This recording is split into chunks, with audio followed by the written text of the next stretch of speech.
امام غزالی رحمہ اللہ تعالی ان کی والدہ، دیکھیں ماؤں کا بڑا کردار ہے، بڑے بڑے اولیاء کاملین محدثین فقہاء پیدا ہوئے، ماؤں کی تربیت کا کردار ہے، ماؤں کی تربیت۔ باپ تو کسب معاش میں باہر مصروف ہیں، لیکن ماں گھر کے اندر حفظ بچے کے ساتھ ہے۔ اور آج بھی مائیں جیسی فکر اولادوں کی کرتی، باپوں کو اتنی نہیں فکر، باپ باہر کا کمانا کھانا لا کے دے دیا، لو بل لے لو بھائی، یہ بل پورے کر دیے، لیکن ماں وہ فوکس کرتی بچوں کی تربیت، ان کے اخلاق کیسے جا رہے ہیں، ان کے احوال کیا ہیں، تعلیم کیسی ہے، تربیت کیسی ہے۔ اب امام غزالی رحمۃ اللہ علیہ، امام غزالی ایسے نہیں بن گئے، ماں کیا بات ہے۔ دو بھائی تھے، ایک محمد غزالی ایک احمد غزالی۔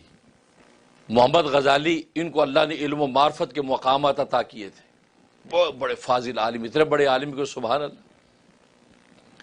اور احمد غزالی ان کو روحانیت کے میدان کی تھی کہ کشف باطن کی آنکھ کھلی ہوئی تھی، تو گویا کہ وہ روحانیت کے میدان میں بہت آگے ہیں، تو دونوں بھائی۔ اور عجیب بات یہ ہوئی کہ جو احمد غزالی اپنے بڑے بھائی جو محمد غزالی، ان کے پیچھے نماز نہیں پڑھتے تھے۔ امام محمد غزالی مسجد کے امام تھے، ان کے پیچھے وہ بھائی نماز نہیں پڑھتا، الگ نماز پڑھتا۔ اب ظاہر ہے کہ مقتدیوں کو تو موقع چاہیے کہ خیر ہے بھائی کہ اپنے سگے بھائی نماز نہیں پڑھتے ان کے پیچھے، لگتا ہے کوئی دال میں کالا کالا ہے، ہم کیوں اپنی نمازیں خراب کریں بھائی، ظاہر چیم گوئیاں شروع ہو جاتی ہیں۔ اور پھر مولوی امام کی غلطی تو پھر پبلک معاف کرتی ہی نہیں نا، وہ تو کہتا ہے بھی ہماری تنخواہ لے کے جو ہے لیٹ کیسے آتا ہے۔ اب یہ شکایت جب پھیلی تو امام غزالی نے اپنی والدہ سے کہا، اماں جان دیکھیے احمد غزالی جو ہے میرے پیچھے نماز نہیں پڑھتا، لوگ اب باتیں بنانے لگ گئے ہیں کہ دیکھو ایک اپنا بھائی نماز نہیں پڑھتا تو کیا چکر ہے۔ اب خواہ خواہ وساوس پیدا ہوتے ہیں، لوگ مختلف باتیں کرتے ہیں، اور میں علم و معرفت کے میدان کا آدمی ہوں، اشاعت دین کرتا ہوں، دعوت حق دیتا ہوں، تو ظاہر ہے کہ اس کے اندر یہ اثر پڑتا ہے، لوگ قبول کرنے سے مانے ہوں گے۔ تو ماں نے کہا اچھا میں کہتی ہوں۔ احمد غزالی کو بلایا، پھر تم نماز کیوں نہیں پڑھتے ہو بھائی جان کے پیچھے، چلو کہ پیچھے نماز پڑھا کرو، اکیلی نماز کی جماعت کا ثواب کیوں ضائع کرتے، پڑھا کرو۔ جی اماں جان ٹھیک ہے، تابع دار تھے، تربیت اچھی کی تھی، نماز کے شریک۔ مغرب کی نماز تھی، امام غزالی رحمۃ اللہ علیہ نماز پڑھانے لگے۔ اب ایک رکعت تقریباً پوری کی ہوگی بھائی نے، تو نماز توڑ کے چلے گئے، الگ نماز پڑھ کے گھر آ گئے۔ اب یہ پہلی والی صورتحال سے لوگوں نے کہا ہیں نماز پیچھے کھڑا تھا، ایک رکعت پڑھ کے توڑ کے چلا گیا، نماز الگ پڑھ کے گیا ہے۔ اب تو اور زیادہ شور مچ گیا مسجد میں۔ اب امام غزالی جب گھر آئے، کہا کہ اماں جان آج تو اس نے بہت ہی برا کیا۔ کیا کیا؟ کہا کہ نماز میں شریک ہو گیا آپ کا حکم مان کے، ایک رکعت کے بعد سلام پھیر کے نماز توڑ کے چلا گیا، الگ نماز پڑھ کے گھر آ گیا۔ اب لوگ باتیں بنا رہے کہ نماز کیوں توڑی اس نے بھائی، یہ کیا چکر ہے۔ والدین کا اچھا، تو والدین نے بلایا، اللہ اکبر، والدین نے بلایا کہ تم نے آج یہ حرکت کی ہے۔ جی اماں جان کیوں، تم نے ایسا کیوں کیا؟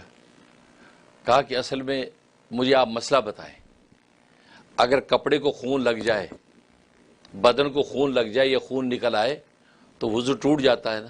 جی ٹوٹ جاتا ہے۔ امام غزالی نے بھی تائید کی، جب وضو ٹوٹ گیا تو جی بالکل۔ کہا کہ یہ امام غزالی نماز پڑھا رہے تھے، ان کے دل کو خون لگا ہوا تھا ناپاک، ان کے دل کو ناپاک خون لگا ہوا تھا، لہٰذا ظاہر ہے کہ ان کی نماز ٹوٹ گئی، لہٰذا جب ان کی نہیں ہوئی تو میری کیسی ہوگی، لہٰذا میں سلام پھیر کے آ گیا۔ تو انہوں نے کہا بھی کیا مطلب؟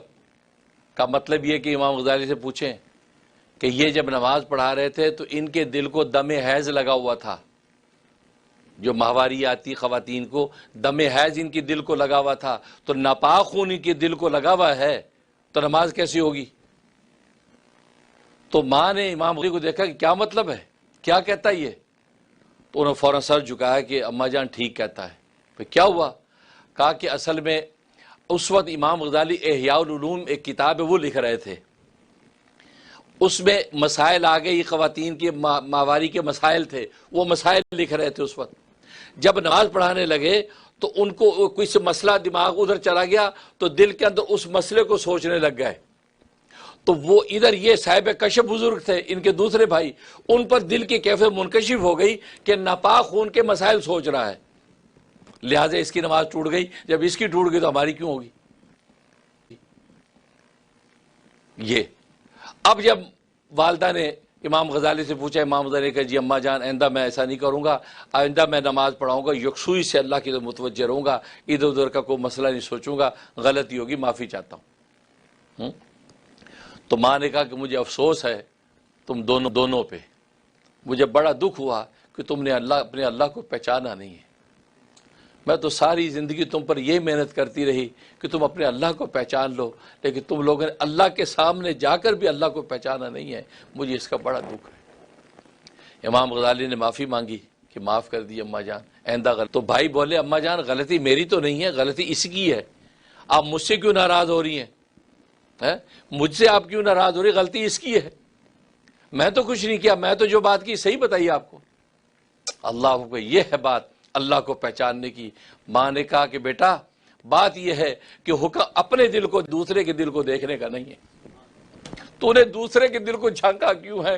تو اپنے دل کا ذمہ دار ہے، تجھے تیرا دل کس کیفیت میں ہے، تیرا دل اللہ کی معرفت کو کتنا پہچانتا ہے، اللہ کی معرفت کو کتنا سہارتا ہے، تجھے اپنے دل کا تو ذمہ دار تھا، تو نے دوسرے کے دل کو جھانکا کیوں؟ اس لیے تجھ پر افسوس ہے، کہ اس کا مطلب تو نے بھی اللہ کو پہچانا نہیں ہے۔ کیوں کہ اللہ تبارک و تعالیٰ وہ دوسرے کے دلوں کو جھانکنے کی اجازت نہیں دیتا، آپ اپنے اپنے دل کو جھانکیں۔ یہ وہ معرفت، یہ وہ حقیقت ہے کہ آج ہم اپنے دلوں کو جھانکتے نہیں کہ ہماری دل کی کیفیت کیا ہے، ہم دوسرے کے دلوں کو جھانک کر اس کی کسوٹی متعین کرتے ہیں۔ اس کا مطلب ہے ہم اللہ کو پہچانتے نہیں ہیں۔ اللہ کو اگر پہچانتے ہیں تو پھر ہر آدمی اپنے دل کو جھانکے کہ میں نماز میں اگر کھڑا ہوں تو میرے دل کی اس وقت کیفیت کیا ہے، کیا اللہ تبارک و تعالیٰ کی حضوری کے مقام میں ہوں، کیا میں اس تصور میں ہوں کہ اللہ کو اپنے سامنے موجود پاتا ہوں، اپنے اللہ کو دیکھ رہا ہوں، سجدے میں گر رہا ہوں، دل کی آنکھ سے اللہ کو دیکھ رہا ہوں، میرے دل کی کیفیت کیا ہے، بس اس کی فکر میں رہے، بس یہ ہے وہ حقیقی معرفت جو اللہ کو مطلوب ہے۔ آج ہم دوسرے کے دلوں کو جھانکتے، اپنے دل کو نہیں۔ تو دیکھو ماں نے کس انداز سے دونوں بیٹوں کی تربیت کر دی، بھائی یہ ہے وہ معرفت۔ تو دیکھو اللہ تبارک و تعالیٰ کی کیسی شانیں ہیں، کس انداز سے انسان پہچانتا